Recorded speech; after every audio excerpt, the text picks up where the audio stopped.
هذا يطلع دخان من عنده زين. دركر كذا. اللہ اکبر. قرآن مجید کی بے حرمتی کرنے والے شخص کی دردناک موت ریکارڈ. اللہ اکبر. دیکھنے والوں کے رونگٹے کھڑے ہو گئے. ویڈیو منظر عام پر آتے ہی وائرل ہو گئی. السلام علیکم ناظرین. عید الاضحیٰ کے روز سویڈن میں مسجد کے باہر کی جانے والی بے حرمتی میں ملوث شخص کی ایسی دردناک موت واقع ہوئی ہے کہ دیکھنے والے کانوں کو ہاتھ لگانے لگے. سب کے لبوں سے استغفار کی تسبیح بلند ہونے لگی. بے شک اللہ نے قرآن پاک کی حفاظت کا ذمہ خود لیا ہے اور جو بھی اس کی گستاخی کرنا چاہے گا اس پر یقیناً اللہ تعالیٰ کا سخت عذاب نازل ہوگا، جیسا اس عراقی شخص پر نازل ہوا جو کہ عراق کا رہائشی تھا مگر اس کا کوئی مذہب نہیں تھا. یہ خود کو کسی مذہب سے بھی منسلک نہ رکھنے والوں میں سے تھا. اس پر کیا عذاب نازل ہوا یہ جاننے کے لیے ویڈیو کو آخر تک ضرور دیکھیے. اگر چینل پر نئے ہیں تو چینل کو سبسکرائب بھی کیجیے تاکہ نئی آنے والی معلوماتی اور سبق آموز ویڈیوز آپ تک پہنچ سکیں.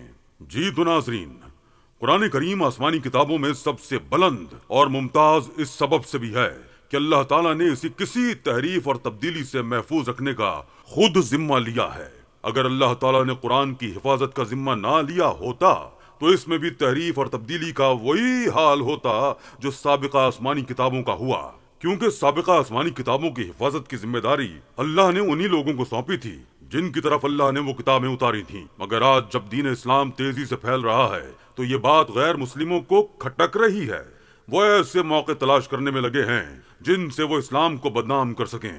اس میں ان کا چھپا ہوا مقصد فقط لوگوں کو اسلام سے دور کرنا اور گمراہ کرنا ہے تاکہ یہودی اور عیسائی اسلام کی جانب راغب نہ ہوں. اسی حوالے سے سویڈن میں رہنے والا ایک نوجوان جس نے باقاعدہ عدالت سے آزادی اظہار رائے کی اجازت لے کر مسجد کے باہر قرآن مجید کو نظر آتش کر ڈالا، نعوذ باللہ، اس واقعے نے دنیا بھر کے مسلمانوں کو مشتعل کر دیا.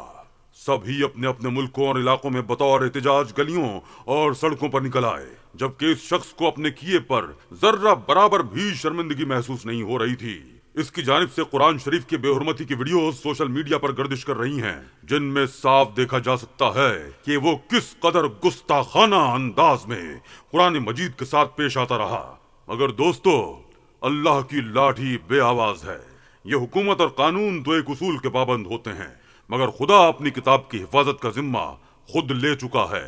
وہ شخص جس کا ابھی تک کوئی کچھ بھی نہ بگاڑ سکا تھا، اس پر اللہ کا ایسا عذاب نازل ہوا کہ دیکھنے والوں کی چیخیں نکل گئیں.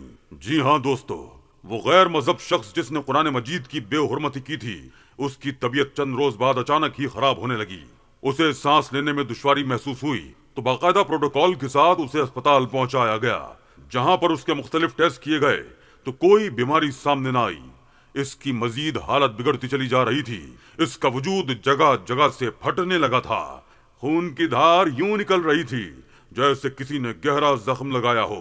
وہ شخص درد سے چیخ چلا رہا تھا مگر ڈاکٹر بھی ہاتھ پر ہاتھ دھرے بیٹھے فقط اس کا یہ انجام ہی دیکھ رہے تھے، کیونکہ کوئی بھی بیماری کی تشخیص نہیں کر پا رہا تھا. دھیرے دھیرے اس کی آنکھوں سے بھی خون ابل کر باہر آنے لگا. اس کی آنکھیں بالکل سرخ ہو گئیں اور جسم کے کئی حصوں سے خون جاری ہو گیا. وہ درد سے اس قدر چیختا چلاتا کہ پورا اسپتال سر پر اٹھا لیتا، مگر اس پر تو خدا کا عذاب نازل ہو رہا تھا. کئی لوگ اس کے قریب گئے اور اسے کہا کہ تم اپنے کیے کی معافی مانگ لو، خدا تمہیں معاف کر دے گا. تم نے جو گستاخی کی ہے وہ انتہائی سنگین ہے، یہ اسی کا عذاب تم پر نازل ہو رہا ہے. مگر اس نے کسی کی بات بھی نہ مانی. دیکھتے ہی دیکھتے اس کے وجود میں لگے زخموں سے عجیب سیال مادہ بہنے لگا جس کی اس قدر گندی بدبو تھی کہ ڈاکٹر اس کے قریب جانے سے بھی کراہت محسوس کر رہے تھے. یہ خبر جیسے ہی نیوز چینلز پر چلی تو لوگوں کے دل میں اس کے لیے نفرت مزید بڑھتی چلی گئی. وہ اسے لعن طعن کرنے لگے. بے شک جو بھی ایسی گستاخی کرے گا اس کا یہی انجام ہوگا. وہ بدبخت شخص ابھی تک یوں ہی اسپتال میں زیر علاج ہے مگر اس کی حالت مزید تشویشناک بتائی جا رہی ہے. وہ پل پل موت کے لیے تڑپ رہا ہے. اس نے تو ڈاکٹر سے یہ بھی کہہ دیا ہے کہ مجھے ایک ہی دفعہ زہر کا انجیکشن لگا کر مار دیا جائے، میں یہ پل پل ملنے والی موت برداشت نہیں کر پا رہا، مگر ڈاکٹر اپنی پوری کوشش کر کے اسے بچانے میں لگے ہوئے ہیں۔ خدا ایسے گستاخوں کو نیست و نابود کر دے، آمین۔ دوستو، قرآن کریم کو اس عظیم خوبی کے ذریعے دوسری آسمانی کتابوں سے بلند اور ممتاز کرنے کی حکمت یہ ہے کہ یہ آسمانی کتابوں میں سے آخری کتاب ہے اور آسمانی کتابوں کے سلسلے کو ختم کرنے والی ہے، لہٰذا اللہ تعالیٰ نے اس کی حفاظت کے لیے ایسے اسباب تیار اور مہیا فرمائے ہیں جو اس کے علاوہ کسی بھی اور کتاب کے لیے میسر نہیں تھے۔ ان اسباب میں سے رسول اللہ صلی اللہ علیہ وآلہ وسلم کے پہلے خلیفہ حضرت ابو بکر صدیق کا قرآن کو لکھا ہوا جمع کرنا تھا۔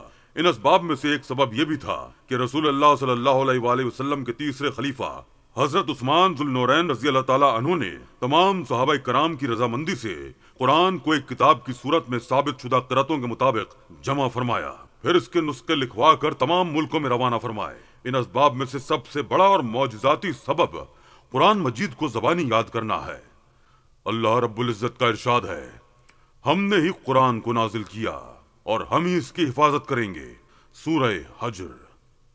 یہ پہلی وہ آسمانی کتاب ہے جس کی حفاظت کا ذمہ اللہ نے خود لیا، گویا اس کی حفاظت کے لیے یہ وعدہ الہی ہے اور قرآن کا اعلان ہے، ان اللہ لا یخلف المیعاد۔ سورہ آل عمران۔ اللہ کبھی بھی وعدہ خلاف نہیں کرتا، بس اللہ نے اپنا یہ وعدہ سچ کر دکھایا اور کتاب اللہ کی حفاظت کا حیرت انگیز انتظام کیا، اس طور پر کہ اس کے الفاظ بھی محفوظ، اس کے معنی بھی محفوظ، اس کا رسم الخط بھی محفوظ، اس کی عملی صورت بھی محفوظ، اس کی زبان بھی محفوظ، اس کا ماحول بھی محفوظ، جس عظیم ہستی پر اس کا نزول ہوا اس کی سیرت بھی محفوظ اور اس کے اولین مخاطبین کی زندگیاں بھی محفوظ۔ غرض یہ کہ اللہ رب العزت نے اس کی حفاظت کے لیے جتنے اسباب و وسائل اور طریقے ہو سکتے تھے سب اختیار کیے، اور یوں یہ مقدس اور پاکیزہ کتاب ہر لحاظ اور ہر جانب سے مکمل محفوظ ہو گئی۔ الحمدللہ۔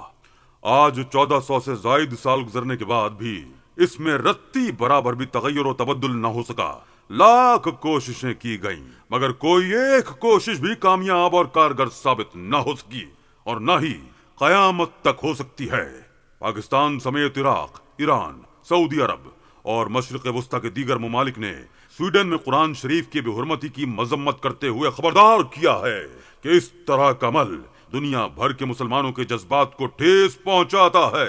بدھ کو سویڈن کے دارالحکومت اسٹاک ہوم کی مرکزی مسجد کے باہر احتجاج کرنے والے 37 سالہ عراقی نژاد سویڈش شہری سلوان مومیکا نے پولیس سے قرآن شریف کو نظر آتش کرنے کی اجازت مانگی تھی۔